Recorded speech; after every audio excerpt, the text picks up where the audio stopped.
In light of this significant snowfall that is coming our way, and with so much information floating around, especially on social media, including some forecasts that have people worrying this could be, one of the biggest snowfalls in recent memory, we kind of wanted to zero in on some questions that you sent us today, dealing with everything from the latest predictions to potential school cancellations, and how the warm lake really factors into all of this. So, Elyse is back with me now for a segment that we're calling Ask Elyse. And honestly, I've got to say, a lot of the questions that we got from viewers today were like, I live in Blaisdell, how much am I going to get? Yeah. And I understand it because people want to know what's going to happen specifically where they live. Hard to pinpoint that right now. Yes. So we have like 5,000 villages and towns, right? So we'll start our first question zooming out just a little bit. And here's what we got.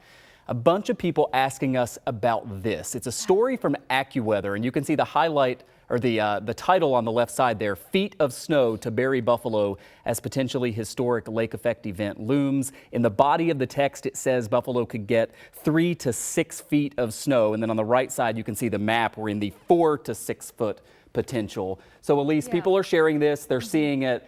Is this overblown or is this in the realm of possibilities? As of right now, I think it's a little overblown. I think they're basing their forecast off of the judgment of what's previously happened in November, which is what we're also looking at. I also know the word Snowvember.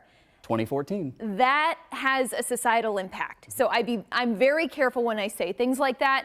Right now, what I'm really thankful about is that Storm Team 2, I was talking with Maria, we are aligned that with this lake effect event, some people could see 1 to 2 feet of snow easy, with the potential snowfall rates we have and with the lake effect band that could set up. But the kicker is that this band, it looks like it could move a little bit. This is it's a long duration event, potentially starting Wednesday for the southern tier, going all the way through Sunday. That band is not going to be over one town for 5 days. Yeah, that's good news for sure. All right, let's move on to our second question here.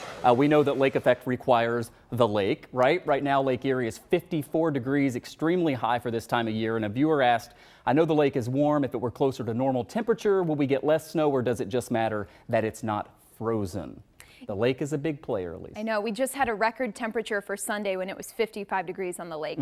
That's the warmest it's been for that day late in the season. So I think when it comes to lake temperature this time of year, it's usually not frozen over. And for this particular event, what I want people to think about is the difference in the lake temperature and the air temperature. It doesn't necessarily mean you're going to get more snow, or it doesn't impact how strong the lake effect band it's going to be. It's still going to add some fuel. So again, the warmer the lake, the higher the snowfall rates we could get. However, it all depends on how that band develops and where it goes.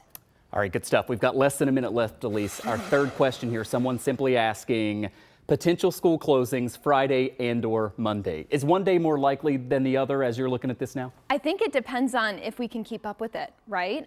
As of right now, I wouldn't be surprised if we have some maybe early dismissals on Friday to get ahead of this, because it looks like this could really become a defined event by Friday evening.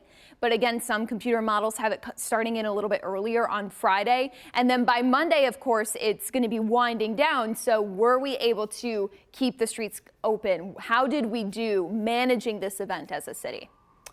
All right, we shall see. We'll continue following it for sure. Ask Elyse. I like that segment. We'll have to do it again.